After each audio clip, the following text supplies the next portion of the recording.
So my name's Lucy Truman. I'm the Managing Director for Truman Change. Thank you so much for joining us today.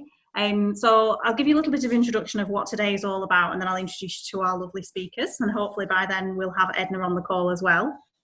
So these change chats are part of a series of conversations which we're having at the moment, where we're basically trying to learn from the COVID crisis, because what we've noticed is, amidst all the tragedy that's happened and all the really difficult times everybody's having, there has been a huge amount of significant change happened in lots of different organisations at a pace that we've probably not seen before. So whereas previously large organisations have kind of accepted that it would take 2 to 3 years sometimes to fully implement a large scale change, actually we've been able to make that happen really, really quickly in the last few weeks. And what we wanted to talk about today specifically was culture change, which is something that is often accepted that it takes a very, very long time. And I'm really interested to hear from our speakers about how they have seen culture change within their organisations over recent weeks. It will be quite an informal session, and so we do ask people to try and stay muted during it, just so that we can avoid any background noise. But we do want to hear your questions, so there is a chat function, so please do put any questions to the panel in there and we will try and address them. And we've also got an illustrator on today. We've got Hannah Williams, who you can see, actually she's got some drawings behind her, who's going to be trying to capture some of the wisdom from this to create an illustration just for us to share. So I will share that with everybody once we get that, and I'm really excited to see that. So culture change. So I think the first thing to say is lots of people have different definitions of what culture means, and I invite all of the panelists to give us your opinion on what culture change means to you. To me, what culture is it's the kind of unwritten rules around people's behaviour and what drives how you get things done in an organisation. I often find that's the easiest way to get to the crux of what culture is, because it's something a bit that people talk about without really knowing what it means, or everybody thinks it means something different. So to me, that's what it means. It's what are those unwritten rules about how you get things done? We've got a brilliant panel members today to speak to you about this. So we have Carol Costello, who's the Director of People and Services at University of Liverpool, who've had to respond very quickly to completely changing the way that they deliver their services as a result of COVID. We have Ken Masser, who's the Chief Exec of Rosendale Leisure Trust and also a Director of Community Leisure Group UK. Now, obviously, the leisure services have had to close down completely during COVID. So Ken's been working very much on the community response in Rosendale. We've also got Penny Strutton, who's an organisational development consultant and psychologist, so she will know far more than me about what the correct definitions of culture are, so I'll be very interested to hear about that. And we will hopefully have joining us Edna Robinson, who's just having some technical difficulties, who's the Chair of People's Powerhouse, Trafford Housing Trust and Big Life Group. Ken, if you don't mind, I'm going to come to you first. And I'd love to know, what have you seen in terms of changes in cultures of the organisations you've been working with as a result of COVID, and what can we learn from that? Thanks, Lucy, and welcome everyone. Thank you for joining us. I think I was really interested in this topic, just because of the nature of the changes we've seen in our place and within our organisations in Rosendale. So what I've been doing for the last few months, just to give you a bit of a sense of context, is working with many organisations across Rosendale, which is a local district council in the north, in Lancashire, and we've been trying to figure out how do you, during this situation with COVID, when lockdown happened in late March, how do you feed everyone who can't get food, and how do you get prescriptions and medicine to people who can't go out and get them for themselves? Those have been our two big challenges. And historically, I think what would have happened, or in the normal course of business, the council would have figured out how to do that and would have implemented some really onerous paper-based bureaucratic system, where people would have had to apply for things and fill in forms, and by the time they'd been through the process, they'd have been in big trouble. So what we've seen is a very rapid shift to a more collaborative, community-based model, where a whole range of organisations have kind of come together and said, we can do this bit and we can do that bit. And I think in terms of the culture within our place, some of the changes that we've seen is a real shift from competition between organisations and your sense of sort of trying to be the preferred partner or the best in class or whatever that might look like, to a real shift from that to a focus on people and people within our place, and almost all other elements of influence on our decision making have dissipated to the point where the primary focus for all organisations in that short period has been how do we save people's lives, in essence. And not only that, but on a lower level, how do we improve the quality of people's lives in a really people and place focused way. So sort of organisational ambitions have been put to one side and replaced by ambitions for our people and our place. So I think that's one of the big changes that's happened. And I think what's also changed is our sense of what's valuable to us as a place and within our organisations. So who within our organisations is most valuable. So there's been a shift, I think, right across many organisations that we've been working with, from the sort of valuing the things that make the most money to valuing the things that make the biggest difference. And that's been quite an important shift. Even within the third sector and the charitable sector where I work, we've shifted from, well, what can generate the most funding, what's going to bring in the most revenue, to who and what is going to make the biggest difference to our people, both within our organisation and externally.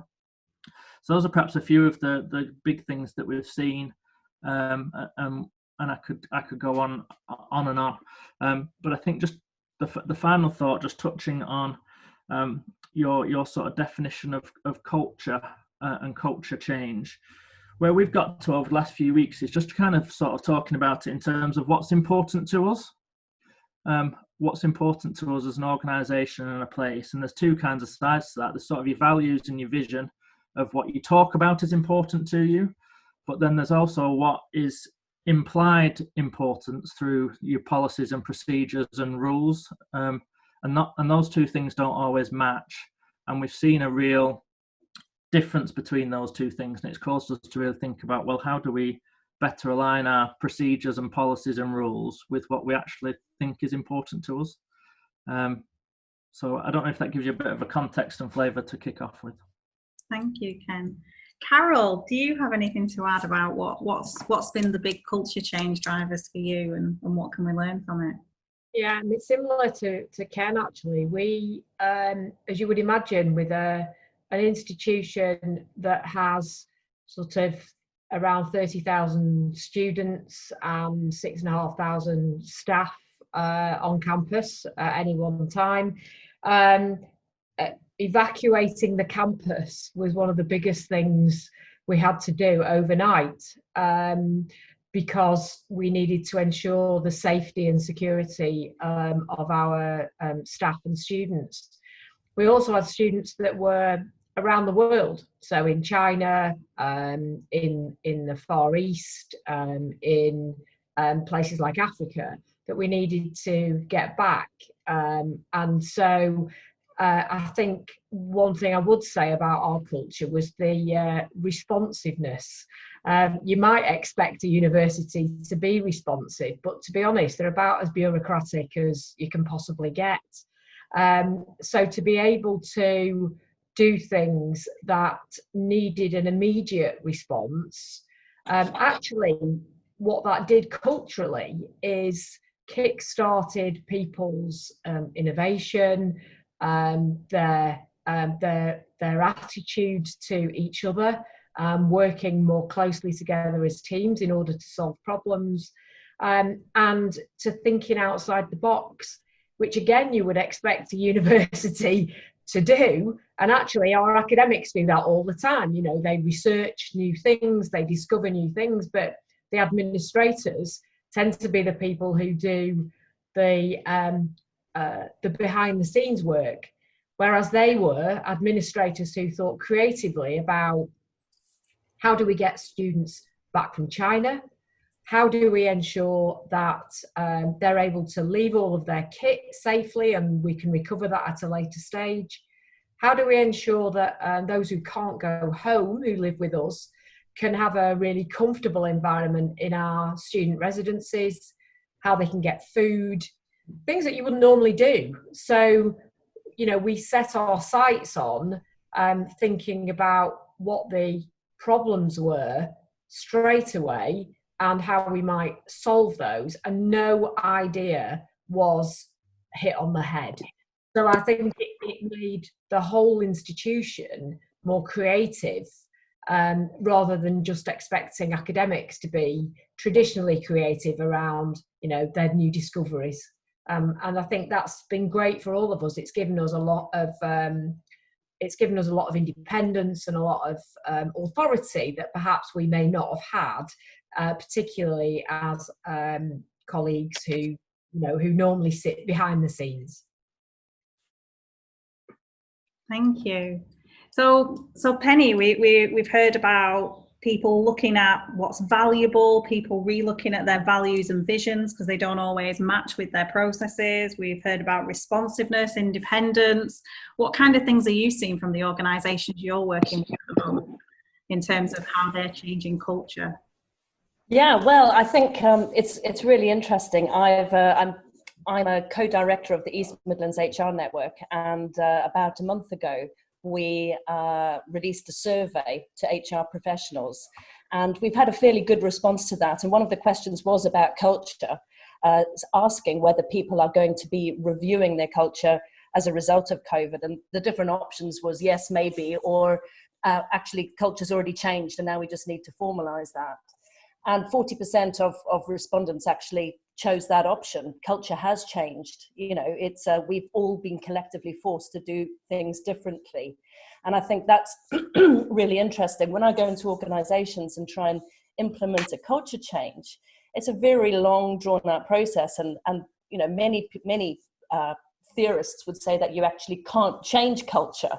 It can be so difficult to do because it's forever, the circumstances are changing, things are moving, that actually trying to nail in or, bake in a new culture is almost impossible. And, when you're faced with that type of opinion going in to implement culture change, that it's going to be a struggle. I believe it can be done. And clearly through COVID, we've demonstrated it can. But going into an organization, I would always start with the visions, start with the values, understand what the organization wants to achieve and how it wants to achieve it, how it wants to look and feel. And then work with the leadership team to start demonstrating the behaviors, putting in place the processes, et cetera, et cetera, et cetera. And it is so hard because what you're trying to do is to get, however many people in the organization to individually make those changes in their behavior. So potentially you're going from an organization that's been quite process bound to being quite agile. Maybe 20% of people are going to take to that really easily and quickly, whereas the other 80% might find it quite hard. So it is really hard to get that momentum going with the culture change. But I think the reason why so many organizations have actually said culture's changed already, we now just need to formalize it, is because everybody has been forced into new ways of working. And I think so importantly is that the leaders were also forced into new ways of working. So everybody is on the same playing field, working via Zoom, inviting people into their homes to see, unless you've got a screen, a fancy screen on Zoom or Teams, but, having people in their homes, showing that vulnerability, that actually they're able to hopefully lead by example when it comes to changed behaviors, that people feel comfortable to go with it. And we've been forced into it to a certain extent. But I think with that collective change, culture can change. And I think with what you were saying, Carol, is that people are then allowed to be innovative. You're allowed to throw the rule book out a bit because you need to survive in the crisis. And suddenly people are working in new ways, and hence why they now need to formalize it. Things have changed and they're working. So now it's almost going back and go, well, actually, are our values real? do they actually mean what, you know, are they actually the lifeblood here, or is it actually something different? So I think it's really interesting how the, you know, the speed that culture has been able to change and be embedded. I think the one thing that has been consistent across what I've seen is that the real sense of collaboration and authenticity in how people are interacting. And I think what you said, Ken, about, you know, people being so important, I think everyone's realizing that actually it's not the you know, the big Google fancy offices and the pool tables and the PlayStation or whatever. It's people, and it's people that makes things move. It's people that moves, you know, to make things happen. And I think people are being valued so much more up and down the organization, like you said, Carol, with your admin team, coming up with really creative solutions which are critical to your success. And I think that from a culture change perspective is so fantastic. I mean, being a business psychologist, my whole focus is on people, and, you know, ensuring people get the most out of their job and companies get the most out of their people. So I think this has really put such a spotlight on individuals' capability, which is really, really exciting. Thank you, Penny. And so I'd love to ask the group to just post in the chat function, if you're happy to do that, if you think the organisation that you're working in, the culture has changed as a result of COVID, because we'd love to get some feedback of what kind of changes you're seeing. Edna, I know you struggled a little bit and came in a little bit late, so you missed the introduction, but I'd love to hear from the organiser, and I know you're involved in a couple of different organisations, what have you seen in terms of culture change with the people that you're working with? Okay, thanks. And sorry if I'm late and I didn't hear the early presentation, so I'll try and catch up quick. I think that, Lucy, I particularly wanted to just concentrate on the health service because of my soft networking, as opposed to any institutional position that I hold these days.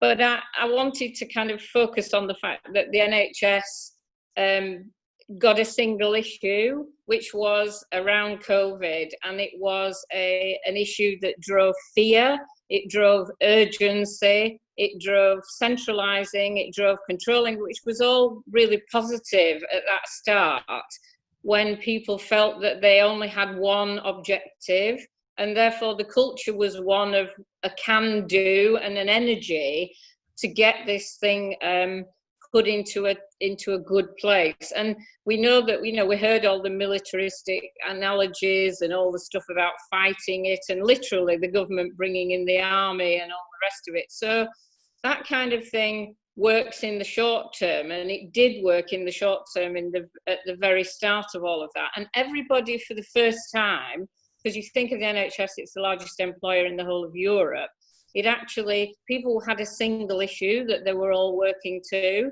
and a sense of common purpose. And whilst the NHS is so deeply beloved by the public, and people think its culture is that it has a good heart and it's a good public offer, and people feel very safe in it primarily. And of course, it's cited as the most well-loved NHS institution. When people take their citizenship exams, they often cite the NHS as the most loved institution.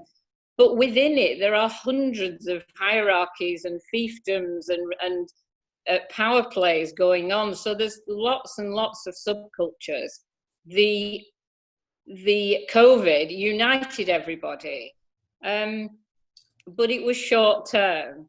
And it was short term because one of the things that good cultures do, of course, is show care, and they show connectivity. And very quickly, there was a sense that maybe the care of that workforce that had become united and was energized and motivated was maybe not being cared for in quite the right kinds of ways. And some of that culture of openness, people were closed down when they wanted to say about the things they were worried about, or the things that they wanted the public to know about. And so we saw what was a very, very positive, energized start to this, starting to then unravel a bit. And we, interestingly, hearing your last speaker, one of the networks I'm connected with, people were going around giving out all the gifts in the hospitals they were inundated with gifts from the public, from the big, Nikes and all the rest of it, wanting to show off with their brands and things,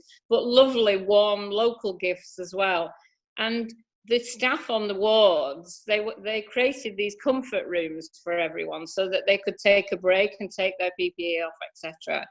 And they said that they were thrilled with the biscuits and the treats and everything. They didn't want a Nike tracksuit. They wanted the treats and they wanted to feel loved and cared for. And ironically, many of those NHS trusts had removed those rooms before COVID. They'd actually taken away that soft relationship. And so here we were putting it back in a crisis. And it's an example of culturally, we've got to learn about how we make people feel valued. So that's kind of all I want to say at this stage. But we've got, masses of stuff to talk about culture generally.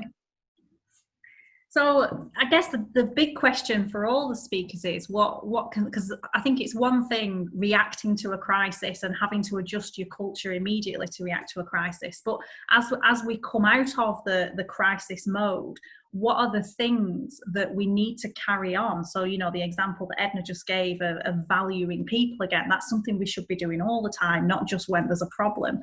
So what things, and I don't mind who wants to go first, what things do you think we can learn from that culture change that's actually better, that we need to keep going forward?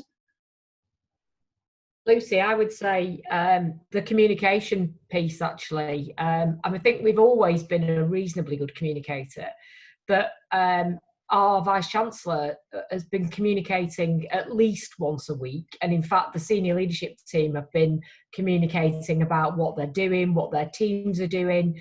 As I described, really, the great examples of initiative.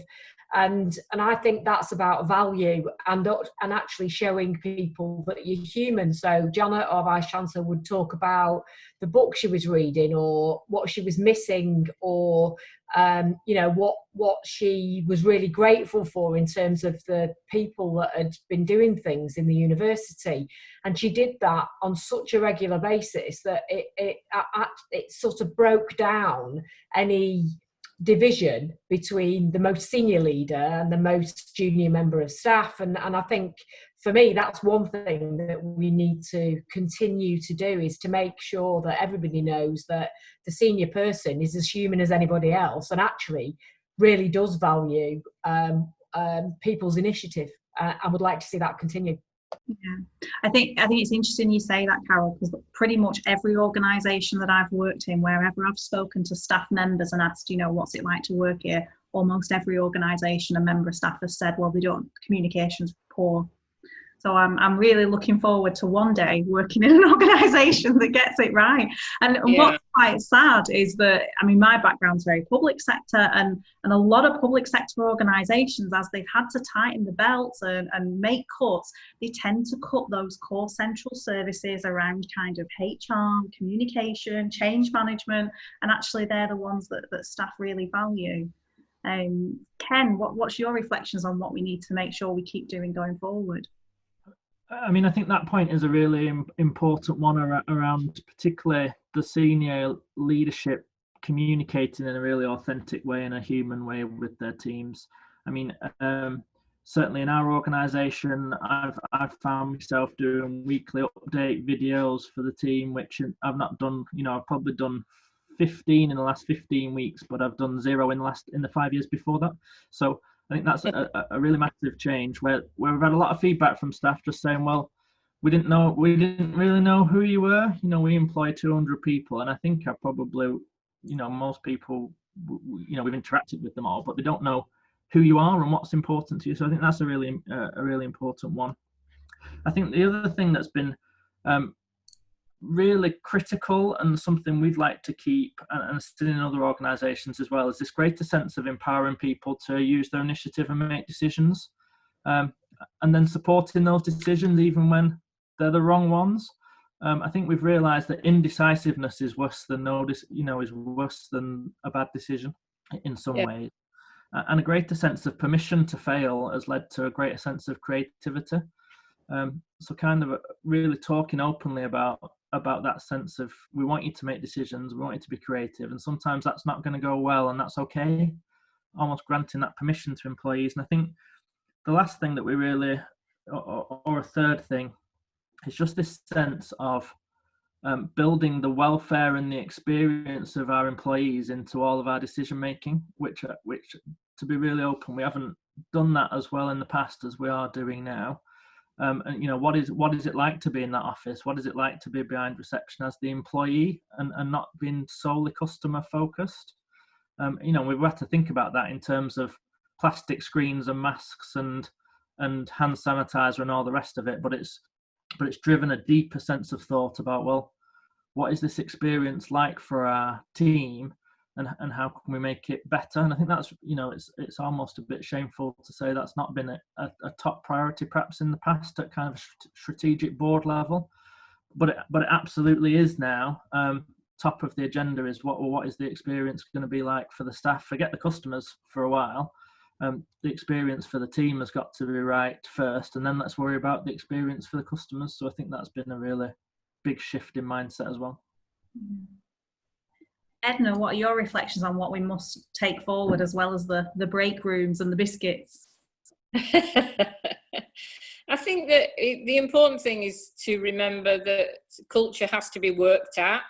It isn't a given, a good culture, because negative cultures can often be quite dominant, and people's self-interest and remember, we all spend a lot of time professionalizing ourselves and training and becoming competent at stuff, and then we want to be identified in that kind of way. And my experience is that actually the soft cultures are what make a culture, and that needs to be soft intelligence, that organizations are gathering soft intelligence about what's going on, as well as being careful about hierarchies, not overusing hierarchies. That whole human side, which we heard about before. And in one of my current chairs, I have two conversations. One is about football and the other is about clothes. And both of those can engage people. They tend to be slightly gender related. So, I get abuse from Scousers, and I regularly but I can talk clothes as well with other people. So I try and dissemble the hierarchy, because we all have to show our humanity in that. And I think there are 4 big messages about culture. External, have your clear culture about your mission, your values, your strategies. But then internally, you have to live those things. And so you have an external and internal culture. They're not the same. And the behaviours required are quite different. And in those internal ones, you have structural and emotional ways in which you build a culture. And structurally, it's about being fair. It's about having accessibility, people's voice represented, all that kind of stuff. And emotionally, it's about an energy of culture of people whose creativity can be heard and nurtured. So you have to work at culture. It's not a soft option. The evidence is within 2 working weeks, people have settled into a culture of an organisation when they're new starters. So it's something that happens quickly, that cultures are established and set. So constantly working at a positive culture and living the values that the organisation may say it has externally. The workforce need to be able to say, yes, I am associated and proud to be part of this organisation because it actually lives those values. Thank you. Penny, what's your reflections? Well, I think those were 3 reflections which were absolutely fantastic and covered a lot of what I was going to be, what I would have said, which is great. I think Ken, you said get it right for the employees first, and then we'll sort out the customers later. And I think with that, you get it right internally, and people are happy and they feel motivated, and everyone's on the same page. Your customers, they'll have a fantastic experience, I would hope. So I think that's often where, things get disjointed, is that the focus gets put onto the customer experience, but you've got miserable employees. So you get it right from the inside out, you know, you're going to have happy customers. I think communication. I'm always banging the drum for communication. You know, I go into organizations and departments are working in silos. There's a blame culture. The communication technology is non-existent, and it comes down to good communication to make things happen, to get things done, where people feel that they can be heard, that they can have a voice. And I think what's happened within this crisis is that, I think, Edna, you said the hierarchy has been flattened a bit. Everybody is able to have a voice. We're all got the technology to do that. And because we're having to make such quick decisions, there isn't so much blame. I think, can you mention that? So, which is fantastic. People feel able, they have that permission to be creative, to do things differently. So let's hope that continues. I think just one thing to add to what's already been said is let's hope this flexibility continues. Because I think what we've all realized, and so many people I've spoken to, we realize we actually have a life out of work. You know, so many people I know, and I'm probably a bit guilty as well, that, you know, you focus on work. And then you're at home and you realize, oh my goodness, I quite like being at home, and I quite like doing these other things. And no, I don't want to have to travel up and down the M1 every other day. And I actually want to I want to balance my life with work. And I think organizations are going to have to offer flexibility because of the safeguarding of their employees. But I'm hoping that balance will continue, because I think it's so important for our well-being. Thank you. So I can see the group chat is very busy, and I'm getting a bit of a sense of a theme here around, I know we've mentioned hierarchy, and there's been a comment from Tracy about people being seen not as hierarchy or resource. How do we, and I think that part of that is the whole inviting people into our homes and doing, you know, I've done lots of Zoom calls with no makeup on and a kitten on my knee. It does all feel like we're breaking some of these professional walls down, which I think is really healthy, but I'm quite anti-authority. So I'm curious to know what panels think about how do we keep that balance of that human side, because there is a risk of us, as soon as we go back to normal, whatever that looks like, that we build those safety structures around us again, which I think does make some people feel safe, you know, having the right processes and ticking the boxes and having the governance, and there does need to be a balance between the two. We can't go on in crisis mode, sort of making it up every day. But how do we keep that balance of that human side and not go back to a bureaucratic, structured way of working? Penny, you raised your hand. Yeah, I think it's really an interesting one. I think, you know, if you look back at how organizations have been formed and structured, and the governance of organizations, if you think back to I don't know, going back, I don't want to go back as far as the Industrial Revolution, but we're going back a long way. Hierarchy has existed, and, you know, the belief was that people come to work because they have to get the money, and you've got all of the managers in control at different levels in an organization, you know, beating the stick, as it were, or waving the stick, as it were. And I think this whole crisis has turned that old school management behaviour and the belief system on its head about presenteeism. People have to come to work to be productive. People have to be told what to do. They have to have everything checked. They can't be given that freedom to operate because, you know, they don't want to be here. And I think we all realize now, I mean, I'm sure all of us here have realized for a very long time, but people actually do want to work. We come to work because it motivates us, because it fulfills us in different ways. And I think I'm hoping that because those managers which have been terrified about letting their teams out of their site, you know, in case they get something wrong, they've been forced to let them out of their site, and they've actually seen that it's working. So I'm hoping that actually those beliefs, which I think have been in existence with so many people, that those have been turned on their head, and that actually will mean that this continues past COVID, that people are able to connect, to be authentic, to be themselves, and to have that freedom and empowerment to do a good job. Let's hope that that's the case. Thank you. Can I just bring in the whole issue of the customer and the consumer? Because I think that we need to be really careful when we say, you know, we'll sort the staff out and the customers will be fine.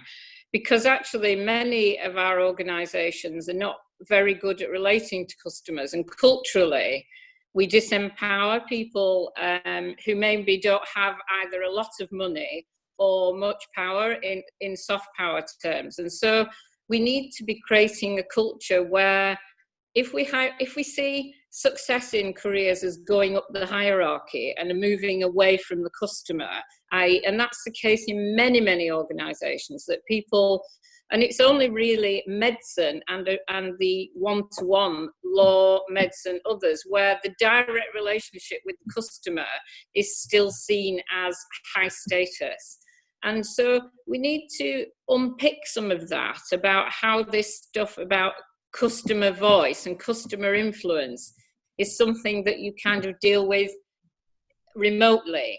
And I'm very concerned in the public sector, where customers who have no voice at all get quite a very bad deal, and people use third parties or different ways to get a good service because they're not empowered to actually influence the quality of the service. So a good culture and a good organisation will recognise its customer voice, and what customers are saying is crucial to the success of the organisation.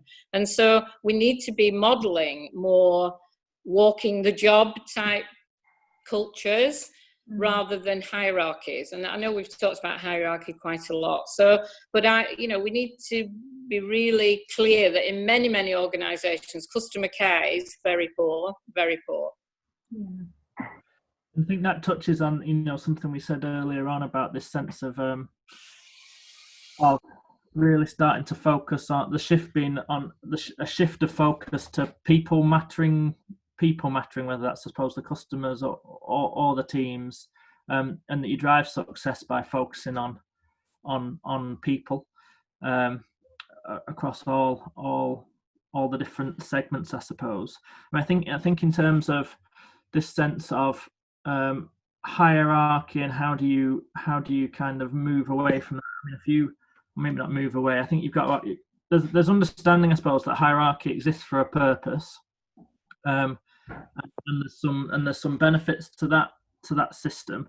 What I think we get wrong is that we value people based on how high up the hierarchy they are, where of course people have an intrinsic value no matter what position they're in, and everyone's of equal importance and value to everyone else, just on the fact that we're all human beings and we have an equivalent value. And so I think that's really important for leadership to understand, that irrespective of position within a hierarchy, that there's a sense of value to everybody. And I think it's that understanding from a leadership perspective that almost the higher up you go, the lower down you are, in the sense of a real sense for me of leadership is that you're there to facilitate the success of the others, not to control the success of the others. It's that sense of facilitating and empowering and enabling everyone else within the organisation to be successful. And I think, you know, on one of the previous chats, Lucy, we talked about the importance of organisations looking at connections rather than contracts and trying to form partnerships. But I think it's the same for your staff. The connection with your people is much more important than the control that you want to kind of have over them. And I think it comes back to that authenticity, the human element that we've discussed before. You have to get to know each other and connect on a personal level. And I think that's one of the biggest things you can do to increase that sense of someone feeling that they've got value and worth, is to connect with them on a human level. There's nothing more kind of that knocks staff off their stride or makes them feel unvalued when a senior leader doesn't even know their name. You know, those type of things just are really demotivating. Whereas a human connection, and you knowing what they're studying for their A-levels, or what they're, you know, where they live or their family circumstances, is really increases that sense of value and commitment to the vision and the cause of the organisation. I think that's really important. I think, and obviously, if you work in an institution of our size, it's slightly hard for the Vice Chancellor to know everybody's name. However, the benefit. Oh, you've just muted, Karen. So the benefit of working on Zoom and Teams is that your name pops up. So so in that respect, even if you've never met the Vice Chancellor face to face, in an all staff event or in an all leadership event, you're there and you can connect, and the Vice Chancellor does get to know more people. But I think it's important that staff feel able and have the means by which they can connect with people that are more closely in their circle, and not feel as if they have to communicate right at the top. But if they can, they've got that network with their team and their supervisor and perhaps the manager of their big section, they at least feel part of a bit of the organisation. They've got some influence over that particular point. They don't need influence over everything in an institution. They just need to feel as if they've got some influence and some impact on the bit that they're doing and the bit that they contribute to the organisation. So it's really important for them to know what they contribute and that's valued, rather than knowing whether the Vice Chancellor is having a bacon butty for a breakfast, I guess. But I do think the value of soft intelligence and soft networks can wrap around hierarchies. So people should be able to email the boss directly. People should be able to send their experiences regularly. My experience of joining an organisation is I create a network with everybody who started on that same day and stay in touch with them for the whole time, regardless of who they are or what they're doing. And you get amazing insights into how an organisation, for example, welcomes new people. So you just get flooded with really powerful soft intelligence. And I think leaders should make themselves accessible to that. And the people who have a difficulty with that are often the management hierarchy, because you may get your boss knowing out finding something before you do. So everybody getting comfortable with the idea that we can, otherwise things don't get into the public domain either. So I see NHS trusts stopping people from communicating with the public. They can just go through their communication channels. And at the moment, we know that PPE and all those kinds of things are still an ongoing issue for many trusts. And just generally, people feeling very frightened at the moment about a second wave. They're very, very tired, and they want to talk about being tired. They want to talk about how they could have a break at the moment before there might be another wave. And that's not being discussed in the public. And we, as the public, we're adult enough to be able to handle those kinds of things. And we don't want to feel that organisations have to use their trade unions as the only way to get a message across. And that's historically how it's worked. The trade unions give the difficult message and the management give the positive message. And we need to hear more managers telling it how it is, and then staff will feel comfortable that they are being represented. Yeah, I agree with that, Edna. I think distributed leadership is a very important element of a good culture.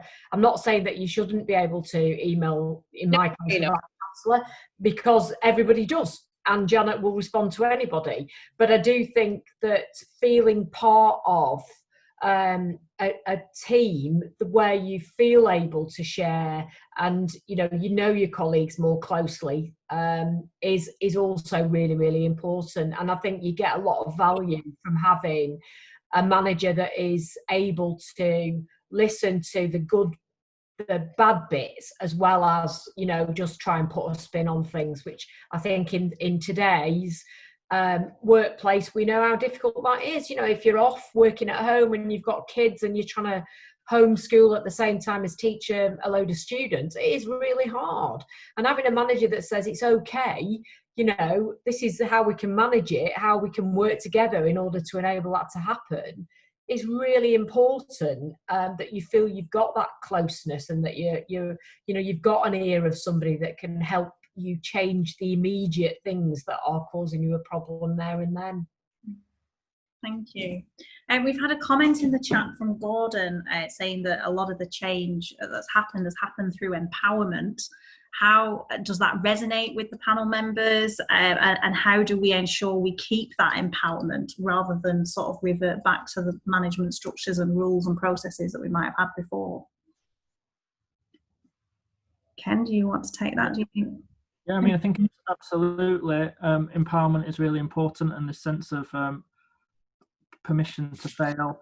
I think one of the things that we're learning is almost that your culture change happens at the speed of trust, and this sense of trust is really important within organizations. I think that sense of trust and empowerment and permission are all connected together, and I think one of the things that we've seen, particularly in the public sector and the council, going back to the kind of community hub work, is we've been forced into a position where people have realised, I suppose, senior leaders have realised, look, we can't do all this by ourselves, so we need help. And actually, when they've brought in help from charities and third-party organisations and other people within their organisation, there's almost been this moment of realisation of, well, these people are really good at what they do, and we don't need to control them and make sure that they write a detailed plan before we let them get on with something and check and challenge everything. We can trust them, and I think the empowerment comes from that sense of trust. Now, what's really difficult, I suppose, is, or what can be difficult for leaders, is to begin with, you've got to almost exercise a sense of trust, even if you haven't got it. And that's the leap of faith, I suppose, that leaders need to say that perhaps I haven't seen this person deliver in this field before or in this element of work, but I need to trust them that they will, with knowing that if they fail, for want of a better word, that it's okay. And I think and where that permission to fail and that sense of empowerment comes from, actually, is understanding that most things are not that important. If we fail in a certain area of our work, compared to what's happened with COVID, it's created a real sense of perspective. If we don't organise those treadmills in the right pattern within the gym, it's not that big of a deal compared to the fact that loads of people have got coronavirus and sadly had really difficult situations or even passed away. Our sense of perspective of what's important to us has changed, and so I think with that you can embrace a greater sense of trust and empowering people to have a go at things that they've not had a chance to have a go at before. Thank you. I mean, gosh, you've just hit the nail on the head. I think trust is that gosh, the thing that every organization wants to implement as that baseline within teams, within across the organization. And I think, transparency, the situation has allowed a lot of transparency, which I think in turn has built trust. I think the question of will this continue? Yes, people have been empowered. Can you summarize that perfectly? People are, we realize people are capable. But I suppose it comes down to post-COVID. It comes down to the leaders' personality. Are they people that like that structure and everything in its place?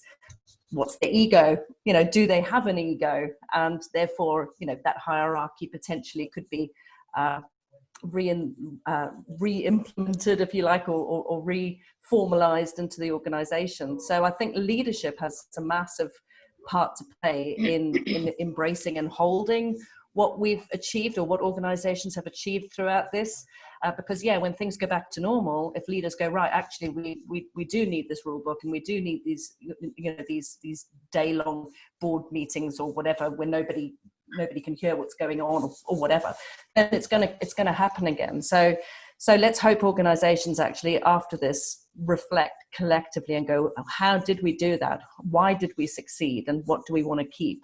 And that leaders really embrace it and play it and continue to walk the talk.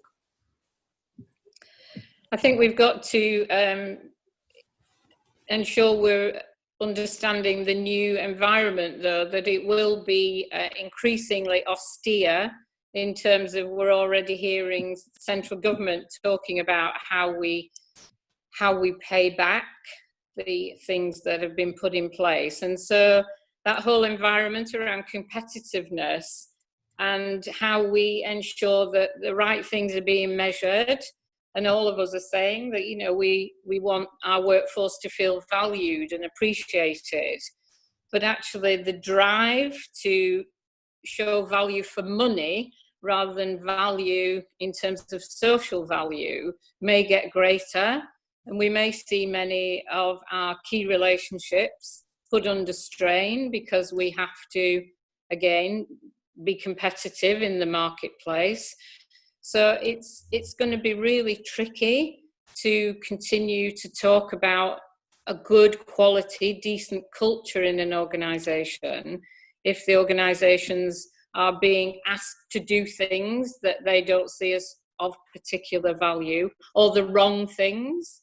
They're being asked to deliver stuff for people that they feel is not the right stuff. So I absolutely agree that we have opened up that energy and understood the value of each other and recognised real good in small things. Whether that will be retained, and I have fear for the level of austerity and the level of cuts in local government, for example, that are coming down the line, and organisations fighting for their future. So collaboration and organisations coming together, maybe dropping some brand competitiveness, market share, all that kind of stuff, of trying to collaborate so more people can survive, is actually going to be really important. So that culture of coming together needs to extend beyond the boundaries of the individual organisation to make sure your neighbour organisation survives as well. So I think it requires some new big thinking around culture of competitiveness, because like it or not, you know, we are a free market economy, and we have a government that is obsessively free market economy. And we've just been in a housing room with the housing minister saying he doesn't want to build any social housing, he wants to build products to buy. So where do we go with that argument for the social housing sector, in terms of where will the money come from to build social housing, as an example?